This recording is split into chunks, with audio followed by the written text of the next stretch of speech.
precisamente empezamos con noticias e información electoral. El Consejo Nacional Electoral resolvió que el 20 de agosto se realicen las elecciones presidenciales y legislativas, además de la consulta popular del Yasuní. Para ello pedirán a la Corte Constitucional que difiera el proceso del Yasuní, que estaba previsto para el 23 de julio.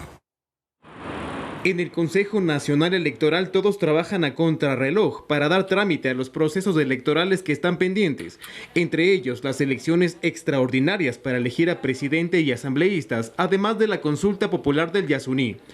La mañana de este lunes 22 de mayo, el Pleno del organismo conoció y aprobó un informe de las áreas técnicas que recomiendan realizar estos dos procesos el mismo día, es decir, el 20 de agosto. Tener procesos electorales separados generaría problemas técnicos, operativos y presupuestarios, para lo cual recomiendo unificar y realizar una sola fecha de sufragio. El Pleno del organismo también resolvió que se solicite a la Corte Constitucional que difiera el plazo para realizar la consulta popular que busca mantener bajo tierra el petróleo en el Yasuní, ya que esta se debía realizar el 23 de julio. Aquí la consejera Estela Acero no estuvo de acuerdo y se abstuvo de votar. No podemos decidir unificar y luego consultar a la Corte Constitucional. Caso contrario, estaríamos incumpliendo el dictamen.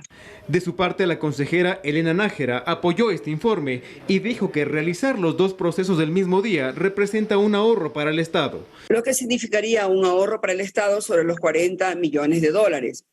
También se correría el riesgo de no cumplir con los tiempos estipulados en el cronograma para el desarrollo de procesos electorales el 23 de julio de 2023, consulta popular y Unidos, y el 20 de agosto de 2023, elecciones presidenciales y legislativas.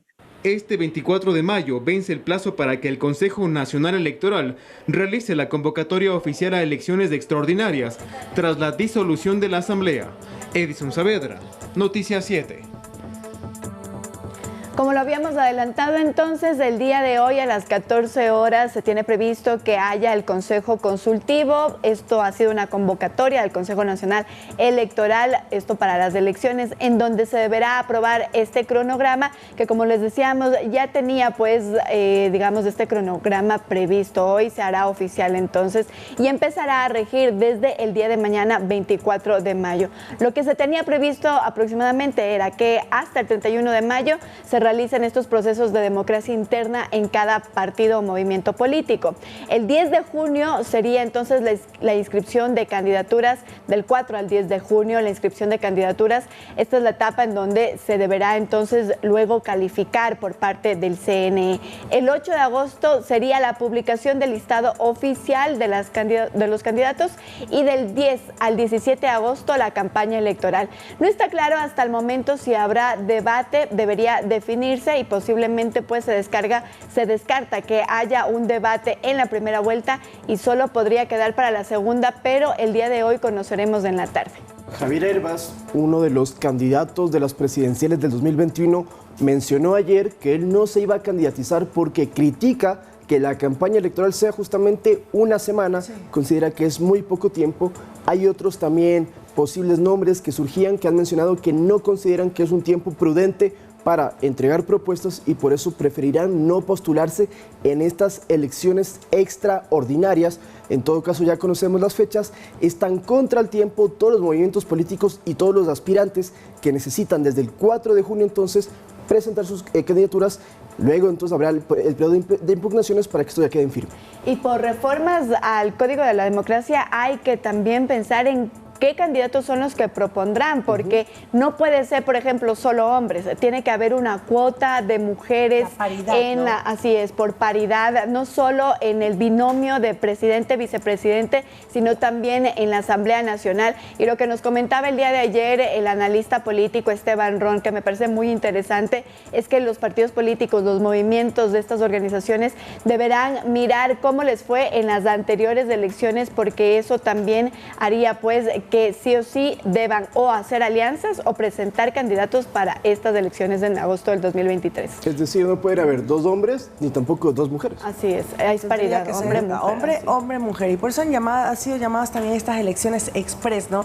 Y por lo tanto, en tan corto tiempo, el presidente de la República, por ejemplo, no tendría el tiempo para poder hacer un llamado también y consultar al pueblo ecuatoriano sobre la eliminación del Consejo de Participación Ciudadana y Control Social, por ejemplo. Entonces, en esta candidatura, en esta semana, nada más que se tendrá de campaña, realmente es lo que se podrá máximo preguntar sobre Yas Unidos. Y este nuevo proceso electoral abre interrogantes sobre las candidaturas de figuras como el expresidente Rafael Correa o también el exalcalde de Quito, Jorge Yunda, ambos procesados penalmente, pero en circunstancias totalmente diferentes. Nuestra compañera Carolina Basante consultó a un experto y nos lo explica en el siguiente reportaje. Que si vuelve o no vuelve Correa ha sido uno de los debates en tendencia tras la muerte cruzada y mucho más con los comicios extraordinarios. Pero para zanjar la polémica, la respuesta corta es no. Y los constitucionalistas aclaran por qué. El gran impedimento de Rafael Correa es el mismo de 2021. Tiene una sentencia condenatoria ejecutoriada por un delito contra la administración pública, un delito de corrupción. Está proscrito de por vida para, en este caso, poder ejercer un cargo público. Por lo tanto, no puede ser candidato de elección popular. Además, en el caso del ex primer mandatario hay una orden de captura que impediría la aceptación de su candidatura, que tampoco podría ser calificada por lo ya expuesto. Ahora bien, en el caso del ex alcalde de Quito, la cosa es distinta, porque aunque tiene una sentencia que le suspende sus derechos políticos, él ha presentado un recurso de aclaración y ampliación, el mismo que no permite que se ejecutorie la sentencia. Es decir, así como ocurrió en las elecciones de febrero, en estas también podría ser candidato.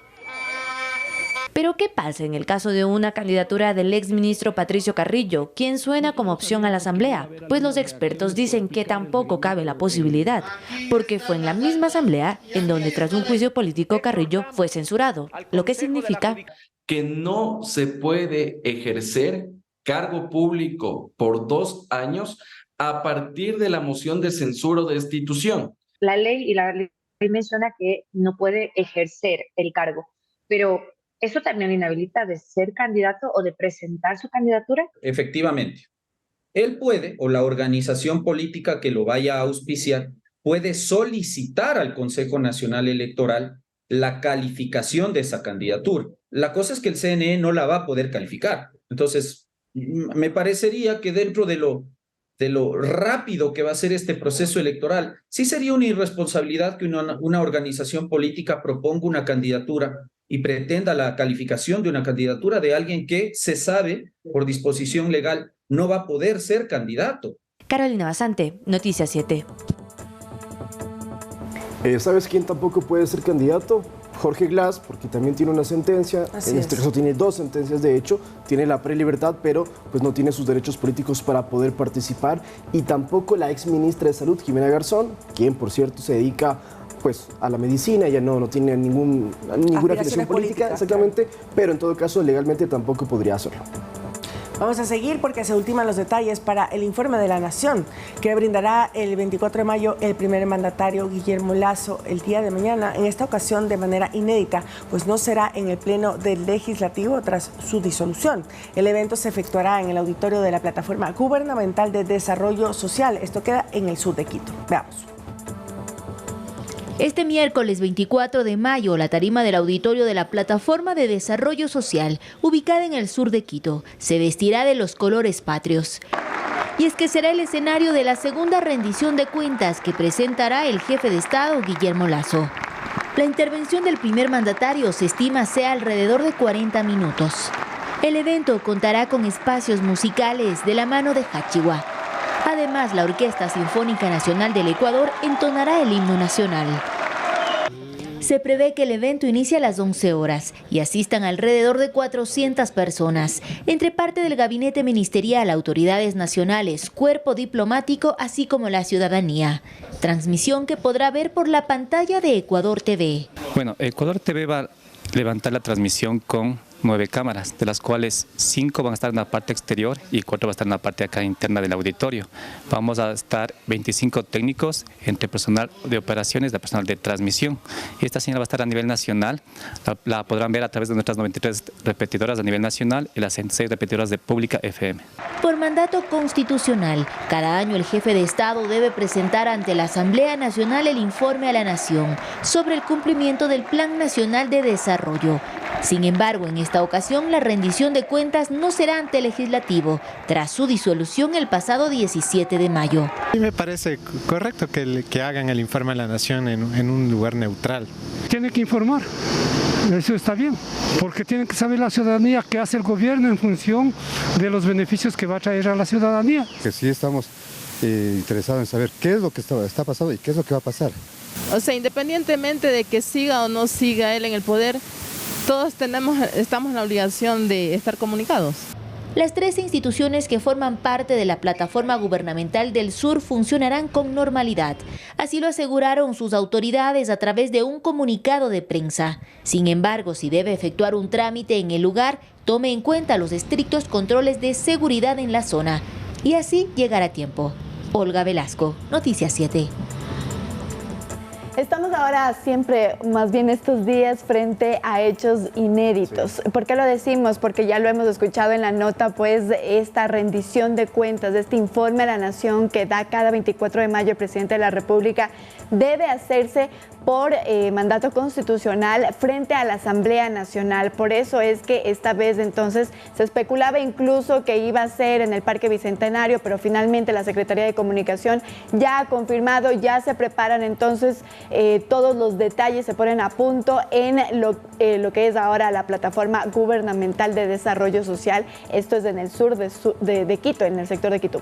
Desde el 79 siempre los presidentes acudieron al Congreso, ahora Asamblea Nacional, excepto en el 2008 cuando la rendición de cuentas fue en Montecristi, porque en ese entonces tampoco había legislativo, sino que era una asamblea constituyente que estaba realizando la Carta Magna que finalmente se publicó ese mismo año, que es la que rige en la actualidad y la que permite que se haya tomado ese recurso constitucional de la muerte cruzada a la disolución de la Asamblea. Bueno, hay varios elementos que constituyen mayor expectativa para este informe de la Nación el día de mañana, pues la disolución de la Asamblea, la ubicación también, el informe de su gestión durante el último año hasta el 24 de mayo del 2023 y sobre todo estos objetivos que va a plantear el gobierno en este plan de desarrollo nacional en estos 6 meses que les queda de gestión. Eso también ya se ha hablado de que las carteras de Estado, sus planes de trabajo van a ser express, como lo han mencionado, y que van a condensarlos para presentarlos y para cumplirlos sobre todo en 6 meses. Así que todo esto generará mayor expectativa por los ecuatorianos y estaremos pendientes por la señal de Ecuador TV para todo el país el día de mañana. Y es importante reiterar que los servicios de la plataforma gubernamental y social Sur están habilitados para todo el día, es decir, la gente puede acceder. Allí está el Ministerio de Salud, está el SRI, llega una cantidad muy considerable de personas diariamente, no se suspende nada porque este evento va a ser en el auditorio, tiene otro acceso, entonces para que no haya ningún tipo de interrogantes o dudas de que los servicios pueden estar suspendidos temporalmente, no va a pasar. Pero seguramente va a haber más tráfico de lo normal, así que si usted tiene que hacer algún trámite en esta plataforma, vaya con tiempo. Sí. Esto será a las 11 de la mañana. Nosotros nos conectaremos como Ecuador TV desde ese momento y evidentemente tendremos una transmisión especial hasta las 12:30, que es el noticiero habitual todos los días. Vamos a continuar, 7 de la mañana, 16 minutos. Nos vamos a una pausa y regresamos con mucho más. No se vayan.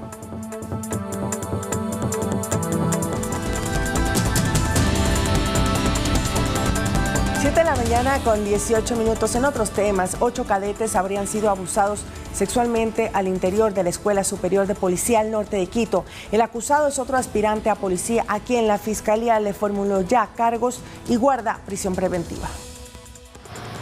La Fiscalía investiga un nuevo caso de presunto abuso sexual al interior de la Escuela Superior de Policía en el norte de Quito, que se registró la madrugada del sábado 20 de mayo. Según las investigaciones, Alexander G., aspirante a policía, habría ingresado a las habitaciones de los cadetes de primer año, supuestamente por un control de rutina. En horas de la madrugada, este señor había ingresado a sus habitaciones y les había tocado sus partes íntimas a los denunciantes. 8 personas son las denunciantes. El acusado habría utilizado un pasamontañas para no ser reconocido. Las víctimas notificaron de los hechos a sus superiores, quienes lograron detener al sospechoso. Los instructores lograron identificar al presunto autor de este hecho y lo llevaron a flagrancia y la Fiscalía pudo acusar con todos los elementos que brindó la Policía Nacional. En la audiencia de calificación de flagrancia y formulación de cargos, el agente fiscal presentó los elementos de convicción recabados, como la versión del agente apresor, las pruebas psicológicas de las víctimas, valoraciones médicas, las versiones de los cadetes de guardia del edificio donde ocurrió el suceso, entre otros. Al revisar las pruebas, el juez dictó prisión preventiva por 30 días mientras duran las investigaciones. Nosotros, como Escuela Superior de Policía, estamos iniciando las acciones administrativas que nos corresponden para que en algún momento él sea separado de la institución. Padres de familia y familiares de cadetes de policía están preocupados por lo que ocurre al interior de esta escuela.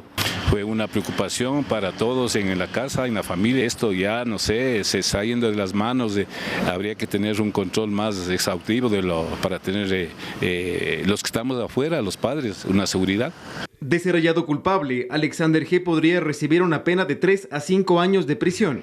Durante el 2022 se presentaron 2 denuncias en esta escuela de formación, una por violación y otra por agresión sexual. Edison Saavedra, Noticias 7. ¿Por qué ingresa el cadete a las habitaciones de las otras estudiantes que eran menores?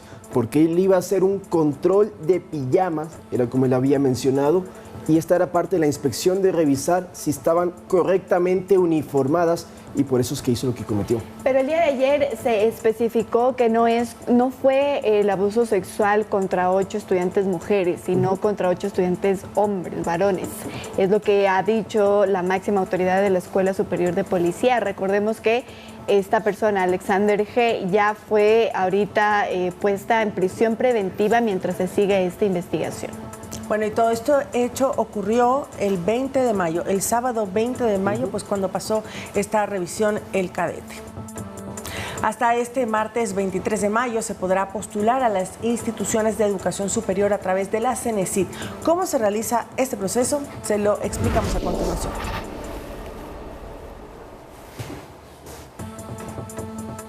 La Secretaría de Educación Superior CENESID abrió su plataforma para que aquellos estudiantes que rindieron la última evaluación o cuentan con una nota en los últimos 4 periodos puedan elegir hasta 3 carreras como opciones prioritarias. Los aspirantes podrán postular hasta este martes 23 de mayo en un total de 14 centros superiores asistidos entre universidades y escuelas politécnicas, además de 54 institutos superiores públicos y conservatorios. El proceso de postulación se realiza a través del link registro único edusup.gov.es. Deben ingresar a su cuenta seleccionando la opción proceso, seguido de postulación. Colocar en orden de prioridad la selección de opciones de carrera de su interés, dar clic en enviar postulación y clic en finalizar. Finalmente, descargar el comprobante de postulación, guardarlo en su computador o imprimirlo. Sin embargo, en esta primera jornada de postulaciones, varios estudiantes reportaron que el sistema estaba caído, mientras que otros mencionaron que no habían podido postular en más de una institución. La CENESID no se ha pronunciado sobre los fallos en su sistema en este primer día de postulaciones. Manuela Bedón, Noticias 7. El Ministerio de Agricultura y Ganadería aseguró que se ejecutarán acciones para cumplir el precio mínimo de sustentación de la caja de banano luego de que pequeños productores protestaran por el valor con el que se comercializa la fruta. El Ministerio de Agricultura y Ganadería emitió un pronunciamiento sobre los controles a efectuarse para que el precio mínimo de sustentación del banano, fijado en $6.50 por caja, esté garantizado en las actividades comerciales. Desde la semana 22 de este 2023, dicho formulario tendrá nuevas seguridades para evitar que se generen mecanismos para eludir el control. Además, la cartera de Estado ratificó a los actores de la cadena productiva que hay sanciones con pena privativa de libertad de 1 a 3 años a la persona que no pague el precio mínimo de sustentación para el banano. Sin embargo, para los productores el valor es una miseria y exigen que se respete la ley porque les estarían comprando a $3. Los ánimos del productor que en estos momentos realmente ya no aguanta. Y es un precio que viene afrontándolo desde el 2022. Desde ese sector solicitan acciones adicionales a reforzar los controles. Tiene que crearse ese fondo de contingencia. El presidente de la Corporación de Bananeros Ecuatorianos, Agroban, menciona que se entiende la preocupación de los pequeños productores, pero la ley del banano está caduca, pues fue emitida hace más de 15 años cuando el Ecuador dominaba con el 60% de exportaciones de la fruta en mercados internacionales y no el 20% de la actualidad. Lastimosamente, este esquema de un precio de mínima sustentación no aplica, porque lastimosamente, si yo quiero ir como exportador o productor exportador ante un mercado y le digo mi precio mínimo es tanto porque no te puedo vender a menos de eso, el mercado dirá, ok, lo acepto, o dirá, no, lastimosamente tengo a otro país que me está ofreciendo el precio más bajo, y se van a ir por el país más bajo. Por ello, plantea algunos mecanismos que ayuden al sector, pues considera que al ser una negociación entre privados, es solo cuestión de ponerse de acuerdo. La posición ante un precio spot sea de libre elección y optativa por parte del productor. Entonces, a los pequeños productores, ellos solamente tengan la opción de firmar contratos con el precio de mínima sustentación y no tener la opción de del esquema spot. Porque los exportadores y grandes productores de banano recuerdan que si bien el Ecuador es el principal exportador, no es el único. Lautaro Andrade, Noticias 7. No somos los únicos exportadores, por eso el mercado internacional también compite bastante fuerte y con precios mucho menores. Pero me explicaban ayer que una de las causas para este reclamo de que no se está cumpliendo el precio mínimo de sustentación es que actualmente en el país hay intermediarios, es decir, empresas que se encargan de buscar al productor y al exportador, y ahí es donde podría haber problemas para que sea un precio justo.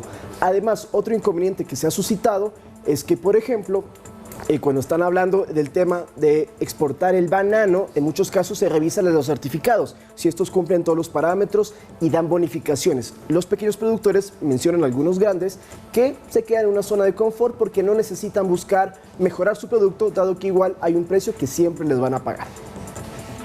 El día de ayer, en el comunicado que emitió el Ministerio de Agricultura, se contestó una por una las demandas que se tiene desde el sector bananero. En ese sentido, entonces, se dijo que se encuentran en el proceso de contratación para el diseño del sistema informático que reemplace a Unibanano. Por otro lado, ellos han dicho que ha sido la administración del ingeniero Eduardo Izaguirre el que ha denunciado las irregularidades, además de que se va a iniciar el trabajo coordinado con el Servicio de Rentas Internas para trabajar una reforma legal para que el nuevo sistema homologue el código de productos con el RUC otorgado por el SRI. Además, dicen que van a hacer una modificación, y cualquier modificación al funcionamiento de la cadena requiere de una reforma a la legislación vigente y también aplica en cuanto a la creación de un fondo de contingencia, es lo que ha dicho entonces el Ministerio de Agricultura en este comunicado. Punto por punto ha respondido. 7 de la mañana, 27 minutos. Vamos con otros temas. Y el alcalde de Quito, Pavel Muñoz, anunció que todas las formas de pago para el metro de Quito estarán habilitadas en marzo del 2024. Hasta la fecha solo se cuenta con un cronograma tentativo para el inicio de operaciones. Según el alcalde de Quito, Pavel Muñoz, al menos la mitad de los mecanismos de pago para usar el metro de Quito estarán listos para el último trimestre de este 2023. Muñoz agregó que uno de los principales problemas es que el sistema de transporte masivo no ha operado correctamente por la gestión de contratación con diferentes empresas, es decir, se adquirió por partes el sistema de cobro, la construcción, la administración y el mantenimiento. No queremos que vuelva a haber un pretexto entre quien construyó el metro y quien lo va a operar, de que no tienen los tiempos de capacitación necesarios, de que falta faltan los manuales. Estos temas son fundamentales, deberá contestarse este próximo día jueves, entonces, de esta semana me refiero. ¿Qué vamos a hacer con el tema de inducción? ¿Vamos a cerrarlo definitivamente o vamos a abrirlo para que tengamos 2 días de inducción? Esa es una respuesta también que me van a presentar el día jueves. Pero aseguró que para marzo del 2024 estarán listos 5 tipos de cobro que incluyen cobro a través de una aplicación móvil, recaudación en efectivo, el recargo de fondos a la cédula de ciudadanía y tarjetas de débito. De que sería importante tener una tarjeta de la ciudad. No va a entrar entonces todos estos mecanismos de pago en funcionamiento, pero la estimación es que para el último trimestre de este año ya esté funcionando el metro. Para algunos ciudadanos, esas nuevas fechas tentativas no son alentadoras, ya que esperaban continuar con el uso del sistema en las próximas semanas. Imagino yo que en un año tampoco vamos a poder usar todavía el metro. Y es una desgracia porque las personas de la oficina, por ejemplo, ya estaban acostumbradas a llegar a su casa en 20 minutos los pocos días que duró el metro.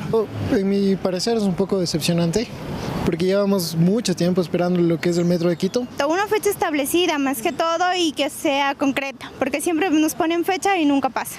Entre los acuerdos que llevó el alcalde de Quito y los representantes del metro y la operadora están: tener un cronograma definido para el 29 de mayo, tener una revisión de términos contractuales, la integración de la tarjeta de la ciudad y notificar el acuerdo definitivo entre las empresas. Manuela Bedón, Noticias 7.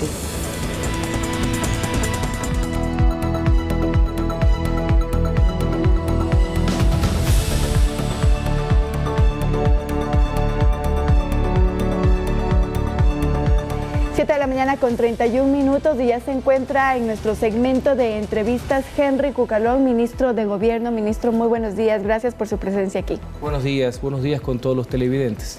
Ministro, estamos a poco de que se cumpla una semana desde la disolución de la Asamblea Nacional y yo quisiera iniciar preguntándole ¿con quiénes se ha mantenido el diálogo hasta el momento, sobre todo de los partidos políticos que integraban la Asamblea Nacional, las bancadas del Partido Social Cristiano, de UNES? ¿Se mantienen diálogos con ellos, ministro? Buenos días, antes que todo.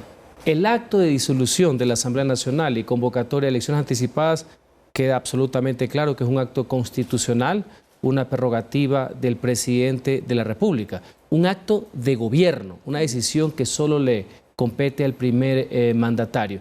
Esa asamblea fue cesada.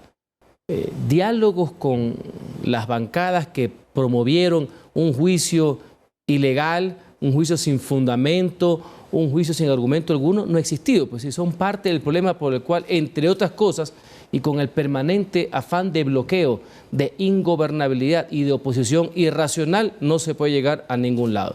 De ahí conversaciones siempre con el resto de elementos, actores políticos e institucionales, son de carácter permanente, con o sin disolución legislativa.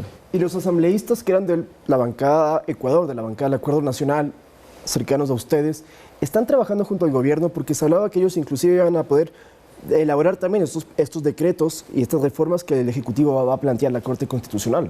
O sea, conversaciones, diálogos con los miembros de la bancada del BAN, sí, que se nomina, entre los cuales está el oficialismo, ha sido permanentes. Es más, el ex coordinador general del bloque, por así decir, ahora es consejero presidencial, Juan Fernando Flores.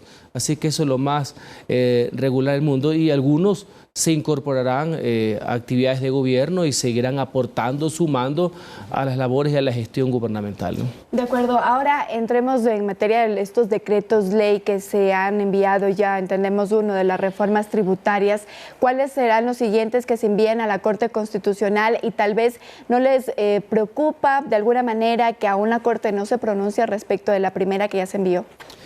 Qué importante que es lo que se presentó a la Corte Constitucional la semana pasada, una reforma tributaria que beneficia a grandes sectores de la clase media ecuatoriana, fundamentalmente por el alivio en la deducción de su impuesto a la renta, que va a ser obviamente de carácter mensual. Eso ingresó la semana pasada. Estamos optimistas que en los próximos días la Corte dé el dictamen correspondiente de conformidad a la Constitución. El día de hoy vamos a presentar el decreto ley que se refiere a las zonas francas. Un gran empuje, un gran apoyo a todo el sector del comercio y la producción del país que conlleva incentivos al respecto. Yo asumo que la Corte Constitucional, pese a que no tiene una reglamentación para este tipo de situaciones, no se tomará todo el tiempo que, por ejemplo, sí llevaba adelante la Asamblea Nacional, que tenía un plazo hasta de 30 días. Esperemos que haya dinamismo al respecto, porque el país requiere de eso.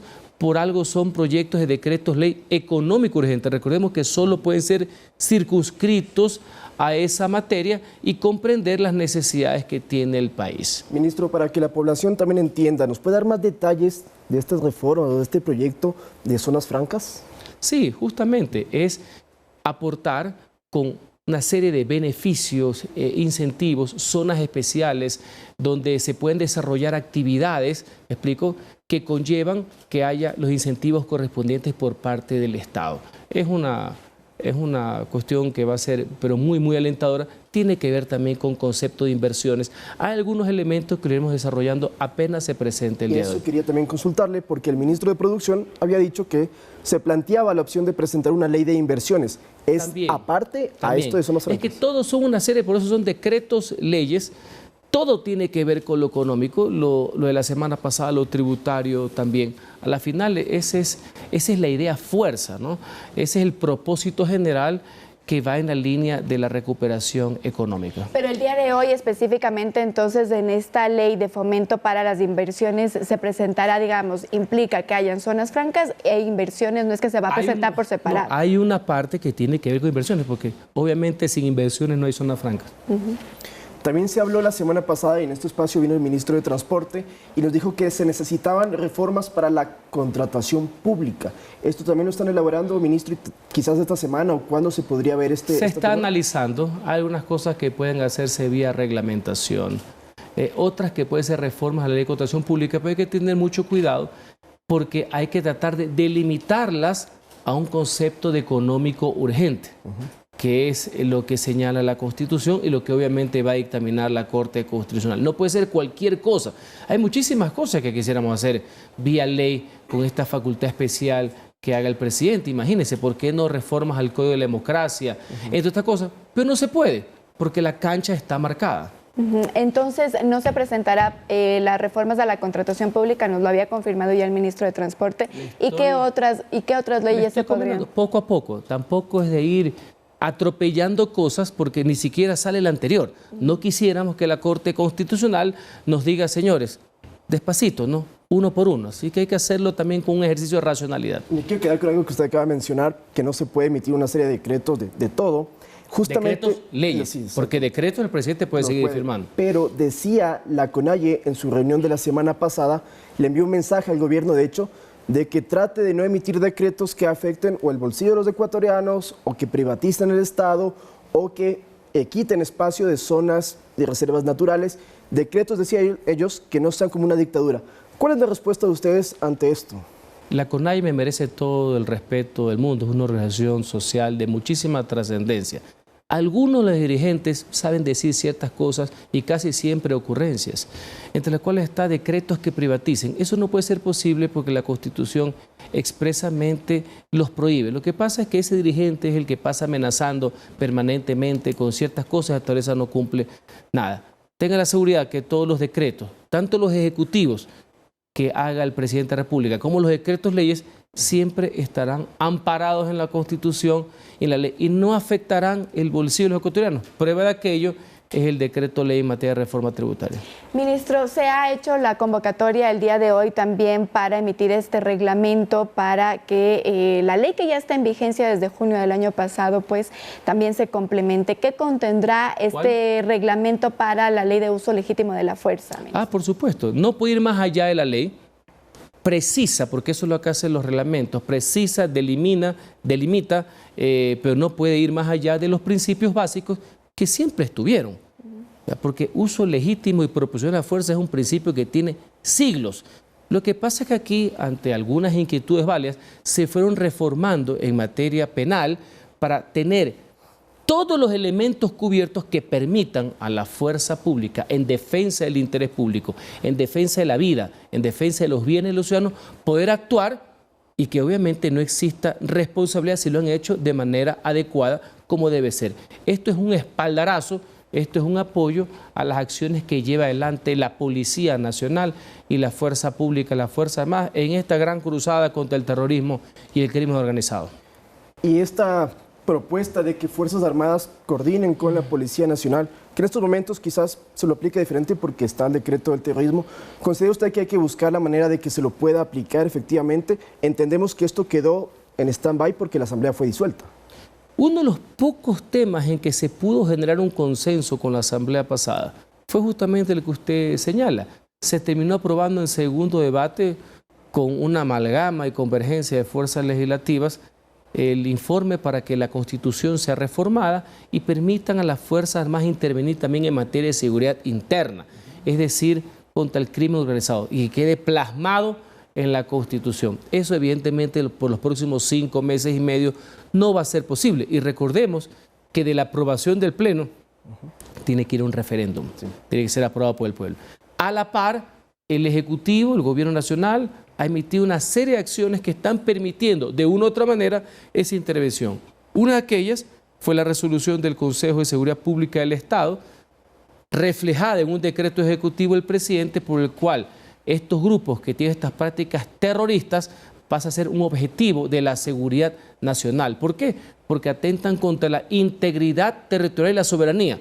El uso de esos términos en actos terroristas permite que Fuerzas Armadas intervengan, como es el caso específico, por ejemplo, de la provincia de Esmeraldas, que tiene una intervención militar que ha conllevado que la tasa de homicidios y violencia baje considerablemente. Y de hecho, en este último fin de semana se contabilizaron, desde que inició el decreto del terrorismo, 33 delincuentes abatidos. Quisiera confirmar si es cierto que no hay policías judicializados por este uso del No los hay, porque lo han hecho en pleno cumplimiento de su ejercicio de la fuerza, un ejercicio racional en defensa del interés público. Y eso es una muy buena señal.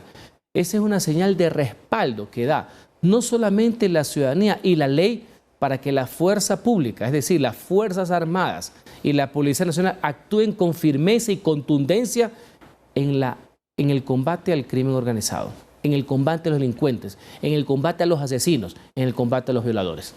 Bien, ahora para cambiar de tema, ministro, el día de mañana, 24 de mayo, se cumpliría entonces un segundo informe a la Nación del presidente Guillermo Lasso, y en ese sentido también, en ese marco, ¿se está pensando en algún cambio del gabinete? Mañana el presidente de la República cumple con un mandato constitucional. No lo va a hacer ante la Asamblea, que está disuelta, lo hará ante la ciudadanía, lo hará en las instalaciones en la plataforma Sur, hará esa rendición, explicará qué es lo que ha hecho y cuáles son las metas del gobierno nacional. En ese mismo día ustedes sabrán cuáles son uno de los cambios o el principio de algunos cambios que va a haber en el gabinete nacional y se anunciarán el día de mañana. O sea, mañana habrá cambios. A partir del día de mañana, sí. ¿Usted cree conveniente que se hagan cambios a esta fecha, teniendo en cuenta que 6 meses solo faltan para la administración del presidente Lasso? No importa, porque siempre las líneas tienen que ser refrescadas. Y recordemos que los ministros somos fusibles, somos funcionarios de confianza. Se necesita un replanteamiento, inclusive en esta nueva etapa del gobierno nacional. No van a ser muchos, van a ser pocos al principio, va a comenzar por uno en específico, pero yo lo veo como algo absolutamente positivo, no importa el tiempo. ¿Y estos cambios podrían tener cierta relación con el proceso electoral que se viene también? Puede ser una relación, pero en todo caso esto ya está planificado. Desde el gobierno nacional se está pensando tal vez en analizar un candidato para estos nuevos comicios de agosto. Por supuesto, y la primera opción sería el presidente de la República y él tiene que analizarlo, tomarse su tiempo y tomar una decisión. Es decir, aún no está descartado del todo, porque lo escuchábamos la semana pasada en el Washington Post decir que estaba descartado, que él se lanzaría para la reelección. Bueno, él nunca dijo eso. El titular y el contenido tienen un choque de trenes pocas veces visto. Si usted revisa la entrevista, él nunca dice eso. El titular dice eso, pero el contenido no. Lo que ha hecho el presidente a ese día, que fue a finales de la semana pasada, es que se va a tomar su tiempo, que no estaba en ese momento su decisión tomada. En estos días esperemos que tome una decisión. Claro, porque el tiempo se acaba la próxima semana. Así mismo, así mismo. Usted comprenderá que el presidente de la República tiene que sopesar, meditar el tema y él es la primera opción. Y si no fuese el caso del presidente como tal, quizás algún integrante del ministerio, del gabinete ejecutivo, perdón, podría ser candidato. Eso habría que analizarlo. La primera opción es el presidente. Okay. Él tiene también una responsabilidad con el país.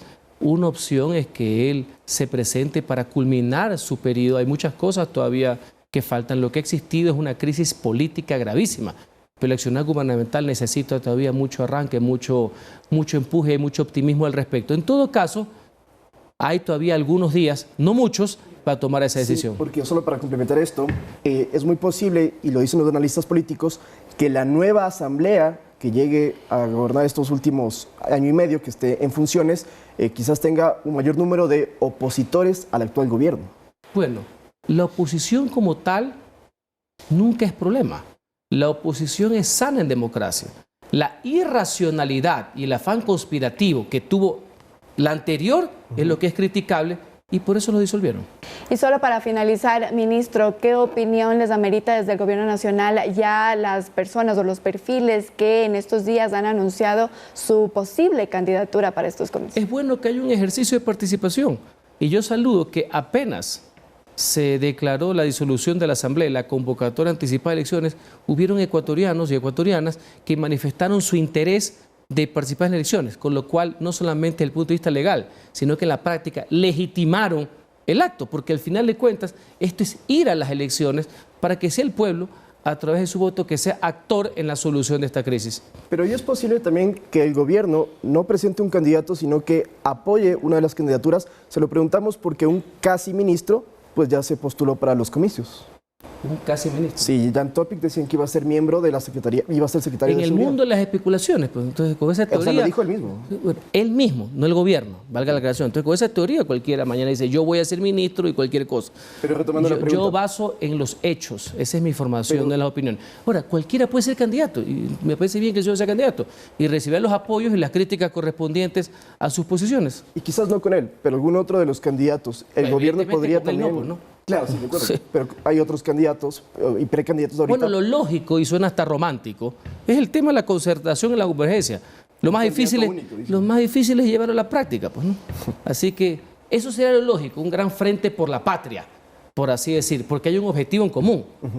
La democracia frente a los autócratas, los que creemos en el imperio y la ley contra los que quieren el imperio y la impunidad, los que creen en un modelo de economía social de mercado versus los estatistas. Entonces, obviamente eso es lo que va a estar en juego y ojalá que podamos encontrar la mayor cantidad de coincidencias. Para las candidaturas, ¿ustedes dirían en alianzas o solo en Creo? Bueno, yo soy ministro de Gobierno, no soy el director de Creo, pero le puedo decir que el oficialismo evidentemente tiene pleno derecho a presentar sus candidaturas, como lo hacen todos. De acuerdo, muy bien. Muchísimas gracias, ministro, nuevamente por su presencia aquí en Noticias 7. Conversábamos con Henry Cucalón, ministro de Gobierno.